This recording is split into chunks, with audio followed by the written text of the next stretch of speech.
The table on the Washington Commanders 31-zip. Jim Rich along with Ahmad, Hicks, Pierre, Noujaim. And just like we all predicted, all the gloom and doom last week from you guys, I mean, jeez, just give them time. Kid's career day, 3 touchdown passes, no picks. Looked like the second coming of Sir Francis Tarkington. Is that his official name? Sir Francis? Yeah, Of Sir course it Francis. is. Yeah, Sir Yes. Francis. Yeah. I think what we've been talking about all season long is we just want to see progress. You just want to see progress from the quarterback. He doesn't need to go out there and throw for 350 yards and 3 touchdowns every single week. But the problem before today's game was with J.J. McCarthy, we weren't seeing progress from week to week. Even It was alarming the last couple of games. Yes, very much so. And even in that Lions game that they won in Detroit a couple of months ago, the numbers that he put up didn't look all that great. I didn't think that he looked all that great in that game either. Granted, they got the win. But we hadn't seen progress from J.J. McCarthy up until today. And this, for the very first time in his career, I've been able to watch a game that he's played, and I thought to myself, finally, we have something to build on. Finally, there's some flashes of light, flashes. I agree. There's a no, that's okay. I'm with Jim. There's some context What is it, that 8 needs to be losses added. in a row for him? Oh, Who cares? Yes, 8. Count. Yes, We're 8. not keeping count. There is context that needs to be added too, but at the same time, I would counter that it is still an NFL defense, and it is still prior to this point, prior to this game, I should say, like we were saying, we hadn't seen anything from J.J. McCarthy. So I don't care who is against. At least there's some sign of confidence moving into next week now. Need I say more? Well, Nah, you're I'm just- here, I'm so just- yes, you should. Look, I'm not gonna just put my foot on the gas for J.J. McCarthy. Because while he did look better, had 3 touchdowns today, his average passing yards was, average distance, 7 yards. So that's what he averaged on his throws. You want to see that improve in this offense specifically. There was a moment at the end of the game, I think in the third quarter, Justin Jefferson wide open on a post. J.J. McCarthy didn't see him. Now, granted, the pocket did get a little muddy. He evaded that pressure right there, got outside the pocket, picked up a first down with his legs. But you love to see him, escape the pocket, get his eyes back upfield, find your moneymaker, Justin Jefferson. He talked about it after the game. He said, I think everybody in the stadium knew I was open on that play. He was like, but, it is what it is. He's like, I'm not tripping off that. We'll watch film and we'll get it corrected. But I think it's something to build on, but I think it's also something needs to be said. The offensive line was healthy. All 5 starters were out there for all 60 minutes of the game. Yeah. First time that's happened all season. And you see what they were able to do with the rushing game. What was it, 34 attempps for 162 yards and 1 They touchdown? didn't bail on the rushing game for once. They did. Finally. I thought about you on that 3rd and 1 touchdown for Jordan Mason. I said, all right, look what happens when they run on 3rd and 1, So, look, I think it was a total team effort, though. We've been talking about their defense, keeping them in games, doing what they needed to do the last couple of weeks. Finally, the offense helped them out. I still don't think that's anything where you're just like, oh, we're good. We're going to go win 4 straight. But we saw some signs of life today from McCarthy, which we hadn't seen. Yeah, I mean, the biggest part of the game was the commitment to the run. Mm-hmm. They actually stayed with it. They didn't bail on it, and I think that was huge. How about O'Connell's decision to take the ball right out of the gate? That he said post-game that he wanted to get the offense on the field, get this going, get them going before the natives in Section 412 started raining down on them. And look what happened. They took the opening possession and the opening drive, marched right down the field, went up 7-0 immediately, set the tone for the afternoon, go on to win the football game. Scored a touchdown on the first drive, first touchdown we've seen in 3 weeks. First 2 drives, touchdowns. Yeah, Yes. yeah. That second drive in particular too. Was it 19 plays? How many plays? Yeah, 18, it was, 19 plays. 98 yards, season- 12 minutes and a second. Season high on all fronts in terms of plays, time of possession, That's crazy. yards. And it kind of felt after that long touchdown drive in that moment, it kind of felt like this game was getting close to being over. Now, No, Van Ginkel ended it. That's where it ended. well, Van Ginkel ended it, yes, but more to the point, the game was over when Jaden Daniels was knocked out of the game. Washington had no hope after was that the when same Jaden play. Daniels. Yeah. It's not because. Yeah, I would argue Jaden Daniels is a little more important to his team.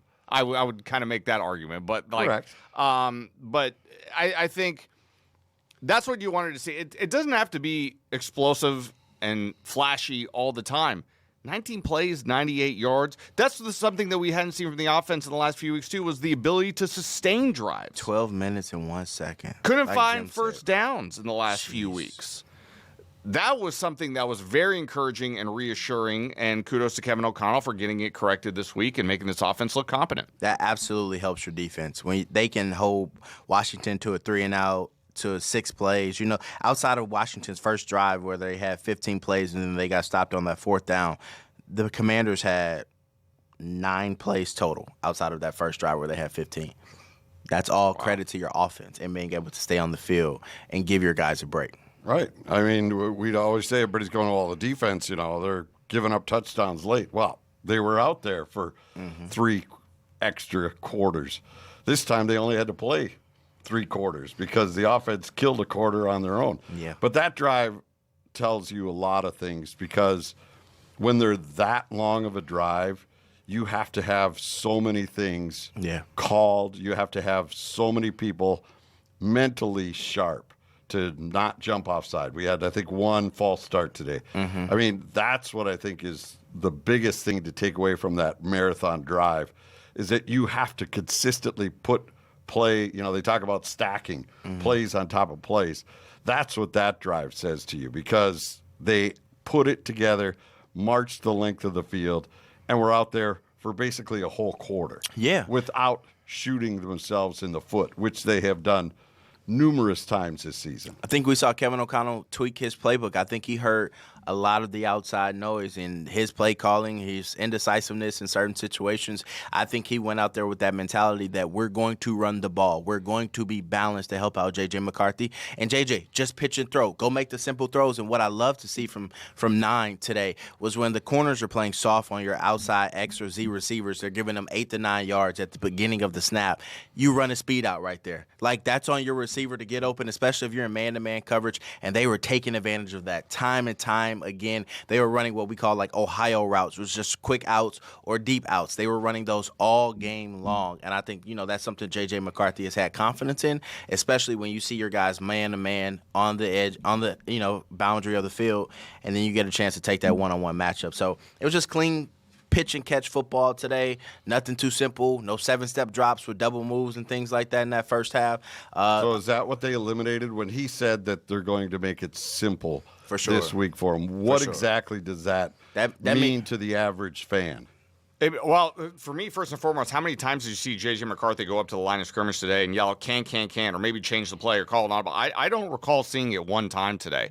I mean, he was confident going up to the line of scrimmage, confident in the play, knowing where his reads were going to be at that time. That's the first indication for me, no doubt about it. And I think for when coaches say we're going to keep it simple, like we're not going to do anything over the top, that means you're not running 7-step drops with double moves, or you're not running plays where you roll the whole offensive line to one quicker. Yes, it's quicker hitting players plays. Yeah. to because get off. Normally, what you would see, like your deep routes, is like 15-yard digs or 15-yard comebacks, and then those set up to come back and go, or the dig and pump, and then you go upfield up the seam and stuff like that. But those are longer, drawn-out plays because not only do you have to give your guy 3 seconds to get down the field 15, 20 yards down, do a double move, then take off. Like you can see as I'm breaking it down, that's long. You know what I'm saying? So I think he eliminated all of those and said, you know what? Let's take what they give us. We're going to take speed outs. We're going to take quick ins. We're going to take our check downs. Let's swing the ball to the back. Like, let's run the ball. And I think that's what you saw. Now, you can't do that every week.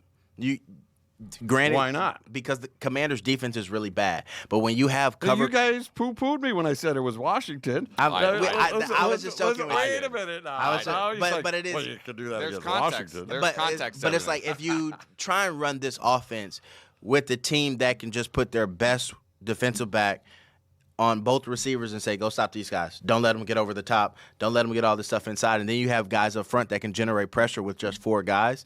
Then that's when that whole quick check game down, it doesn't work because you got people over top to help out. So you're going to have to open up the tool bag. You're going to have to pull some other tools out. But this was good to see, to get JJ some confidence, because you can't play football without confidence. Yeah, 2 things. I agree with Ahmad. 2 things that he pointed out that I totally agree with. One, in terms of the routes that he was talking about, the out routes. You saw him attack the boundary a lot today.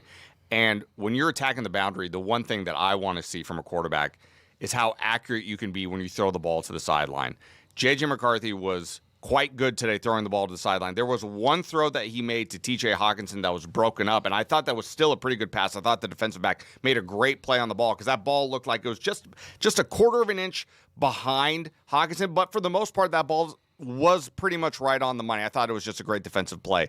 So attacking the boundary with accuracy today was huge for him, and more to the point, in terms of putting him in a position to succeed, he just looked really comfortable back there. He looked very comfortable and confident, like you're saying. The decision-making process today didn't look like the game was moving too fast for him or he was over-accelerating in his own mind to try to make that throw. Because a lot of times we would see him, he would just rush a throw out really quick. You overthrow a guy, throw a guy behind, throw behind a guy as he's doing a cross route real quick.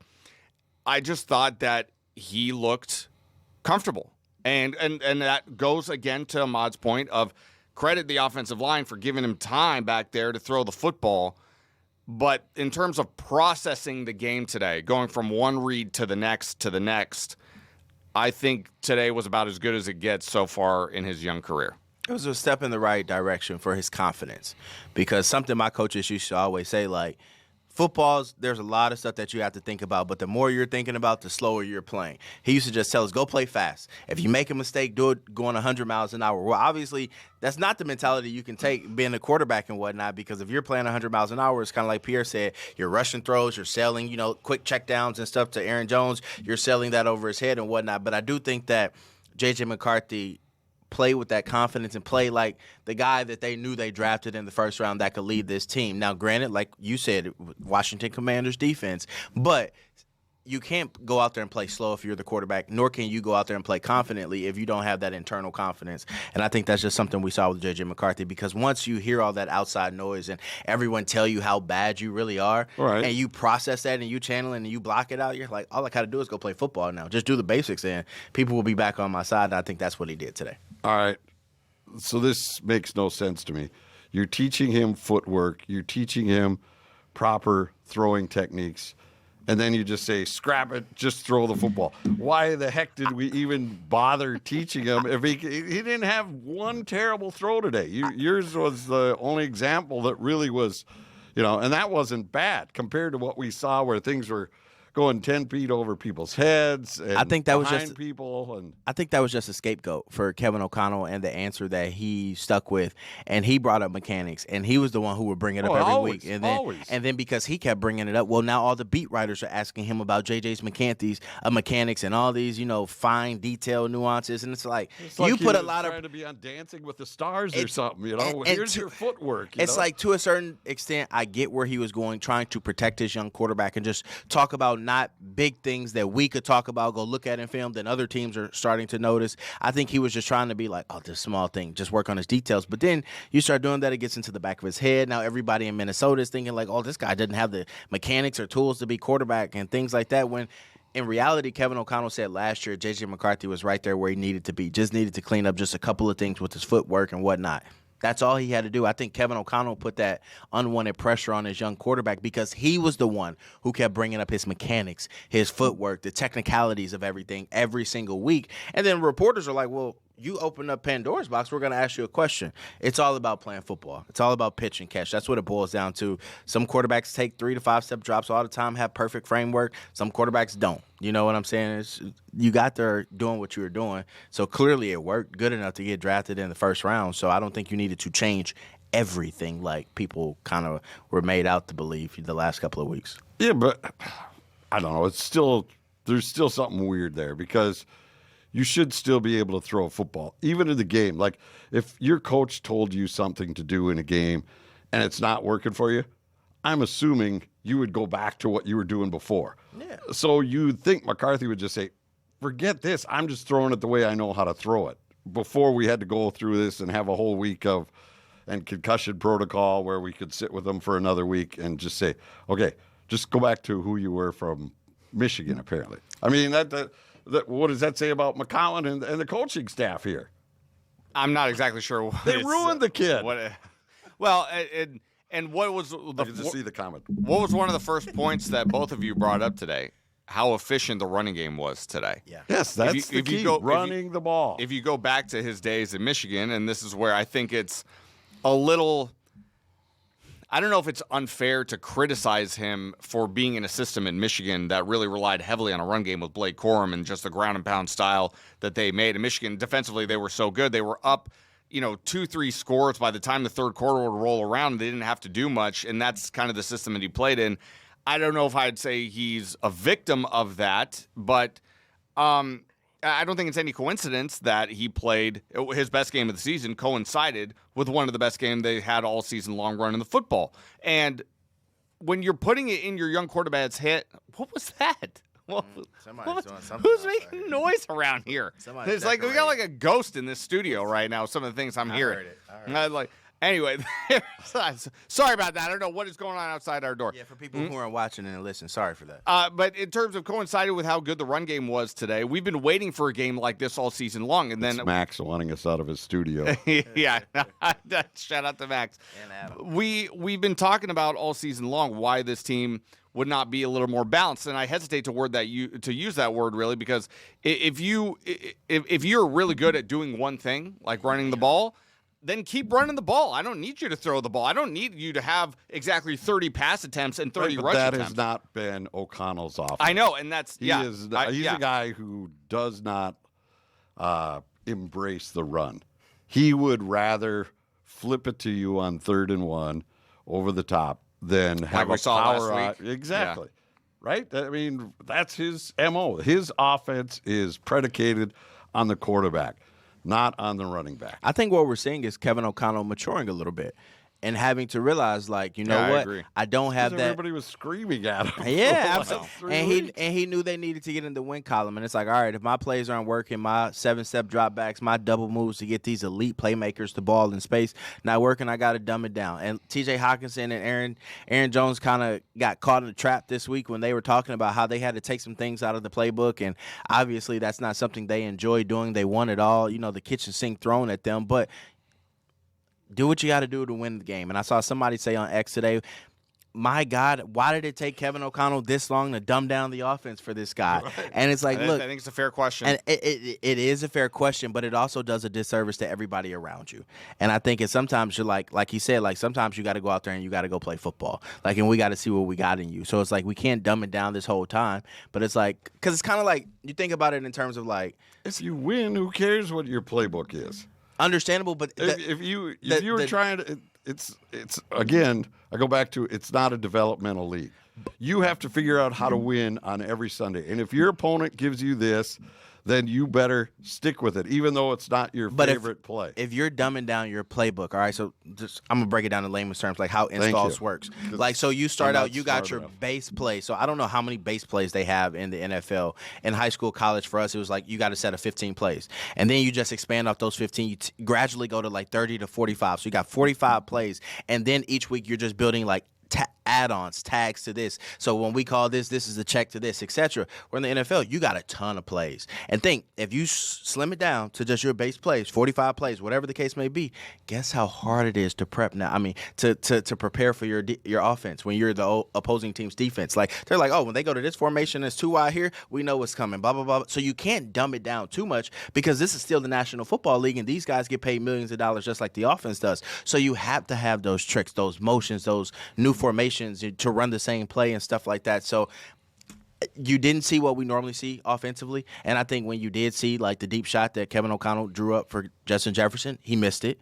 Like, but granted, the pocket was getting crashed. But so I think that's why when people say, well, why didn't you do this before? Well, you can't. Like, yeah, you can for the first couple of weeks, but then what are you going to do for the next 8 to 10 weeks of the season when everybody knows these are your 45 plays that you're running? Like, so you got to open up that playbook. Like, you lose like what they did before when the playbook was wide open? Yeah. I mean, I guess, but you dumb it down against Washington, then you got a high-scoring team like Dallas comes in, and you got to score. You're probably going to have to match them point for point. So it's like you can't have a simple offense going against a defense like that and a team that can match you point for point. You got to be able to put points up fast. I think to Ahmad's point, there comes a time too where the players have to take accountability. Yeah. Execution is where it is. If the play is there to be made, you got to go make the play. I mean, I can't imagine how many times over the last month probably where the Vikings have looked over at film and the play was there to be made. the quarterback just didn't make the throw, or the wide receiver dropped the ball, or somebody missed the block. When you're looking back at it on film, just because the play didn't work, I mean, it doesn't mean the play wasn't there to be had. So I think that's what Ahmad is trying to say here in terms of when it comes down to it. Yeah, you're a pro on defense who's trying to stop you and stuff like that, but on offense too, you expect guys to go out there and do your job. If you're a field goal kicker and you got a 30-yarder lined up and it's automatic and you're going to tie the game, even though I still remember the Daniel Carlson game in Green Bay from a number of years ago where he missed, I think, 2 field goals leading up to a potentially game-tying field goal, and he missed a field goal at the end of the game where the game resulted in a tie. Mike Zimmer got a lot of criticism as to why he trotted Daniel Carlson back out there after he was having a difficult game already, and his response, which I completely agreed with, was guys are expected to do their jobs. When you're a field goal kicker and going out 30, 35, 40 yards, that's almost automatic for every field goal kicker in the league. You are expected to do your job. So I think the players, in certain instances, have to brunt some of the responsibility for not executing when plays are there to be made. And Jordan Addison said that this week.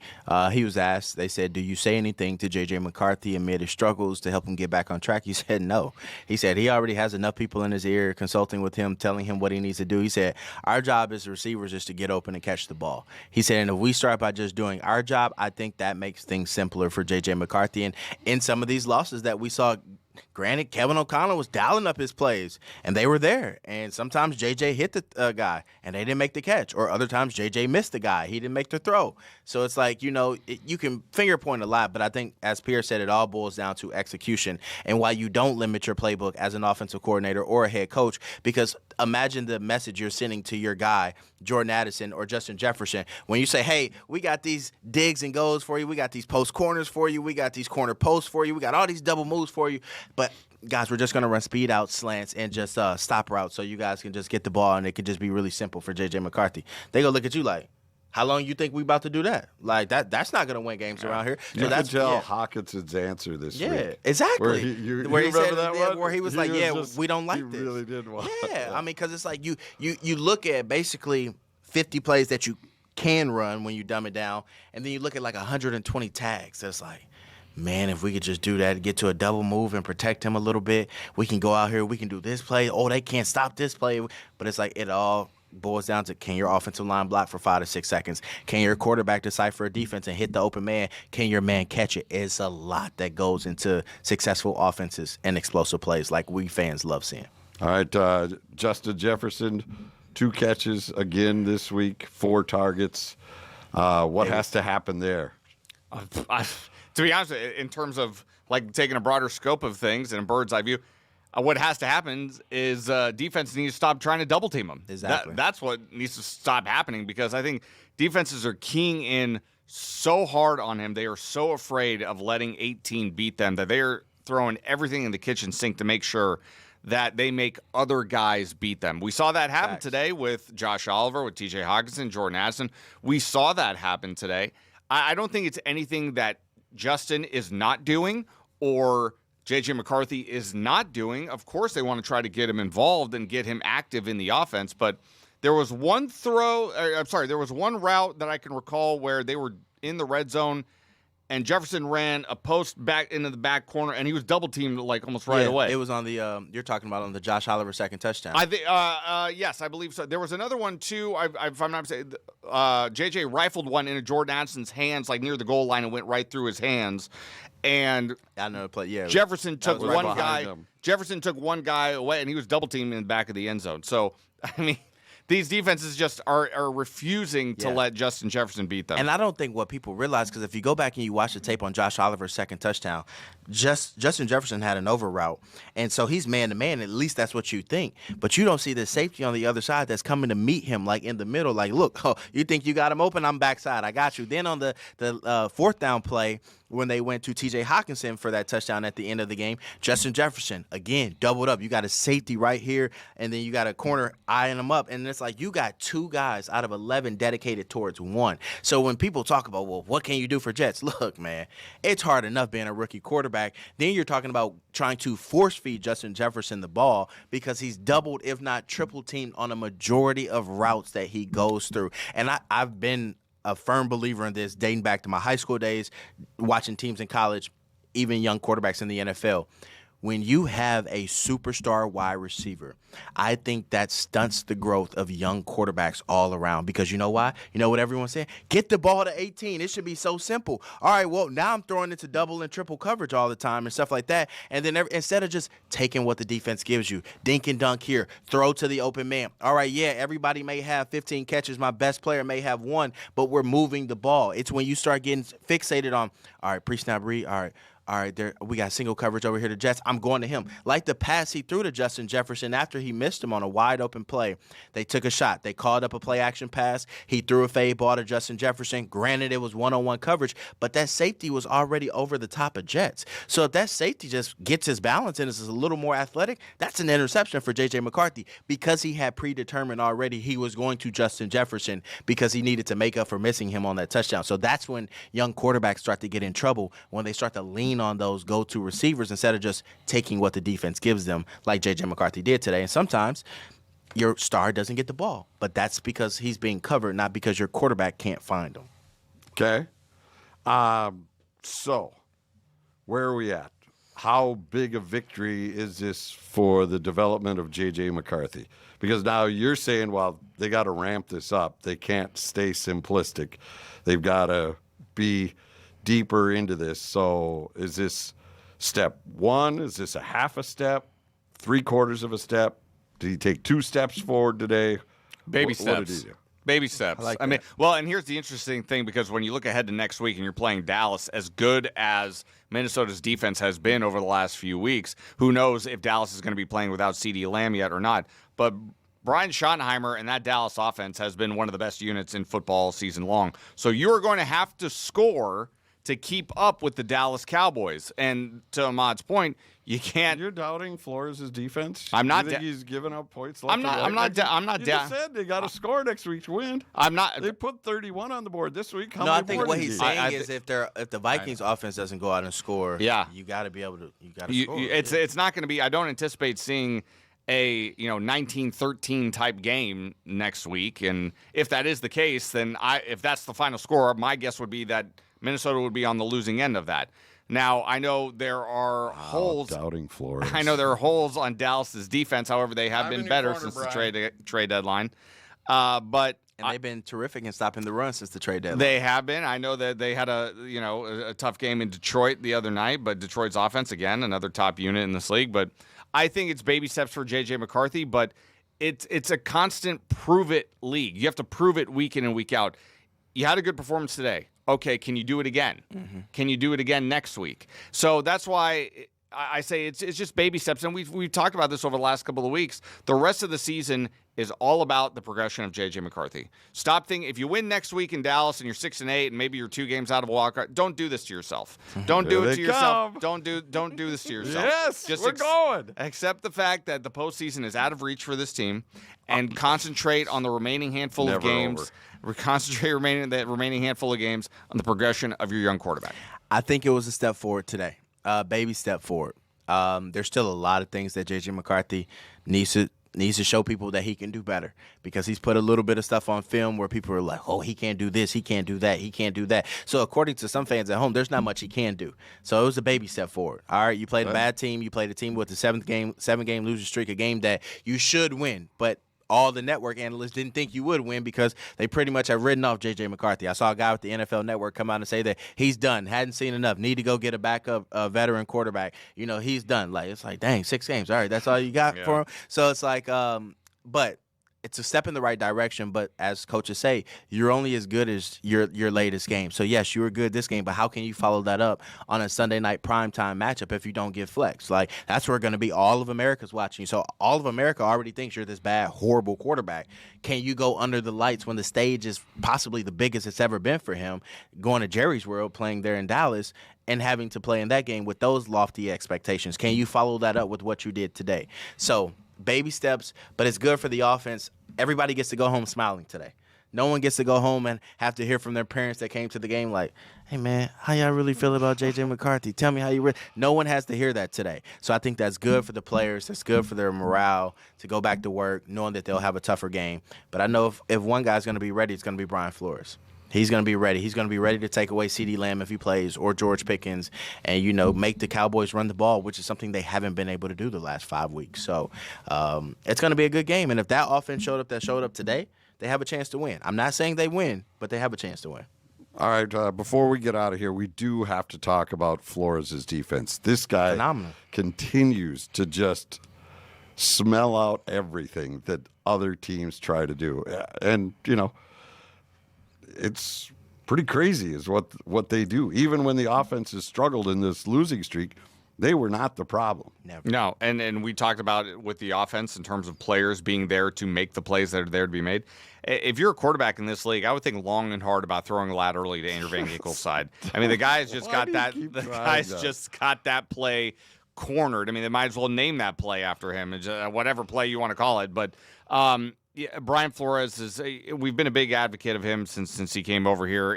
The man just seemingly has an answer for every single offense week in and week out. If you go back to last week against Seattle, it was a field goal fest for them. I mean, he kept Seattle out of the end zone. He rendered Jackson Smith and Jigba completely inert in that game. Sam Darnold had one of his worst games of the season against Brian Flores' defense. Jane Daniels back in the lineup today for Washington. Didn't do a whole heck of a lot. Got knocked out of the game. And, they kept him out of the end zone. Kept him off the scoreboard entirely. So, I don't know how many more adjectives I can really start to think of for Brian Flores and his defense. And it's why, and we talked about this last week, I'm still a believer. At some point, I think he will be a head coach in this league one more time. I don't know what will happen with the lawsuit, but I'm a believer that he will be a head coach in this league one more time. He's a genius defensively, and we talked about it the last couple of weeks. I think a lot of people at home who were talking about the Vikings and their downfall and the defense and how good they hadn't been didn't pay much attention to Blake Cashman's absence and Andrew Van Ginkel. Both of those guys got hurt week 1 versus the Chicago Bears, and they both missed a ton of time, 4 to 5 games each apiece. Right. So you're talking about the 2 anchors of your defense missing time and then having to overcompensate for not having them. As soon as they got back out there, everything just started slowing down. Harrison Smith went from having, 15 to 20 snaps the first 3 weeks of the season to playing his usual reps again. And as one player told me defensively, when Harrison Smith is on the field, it makes us all play faster because checks come in a lot quicker, especially with Blake Cashman out there. Said no more second guessing. Not to say that they second guess with Eric Wilson or Ivan Pace Jr. calling plays, but Eric Wilson's been a hell of a stud. He has been good. Terrific. Yeah. Terrific fill-in.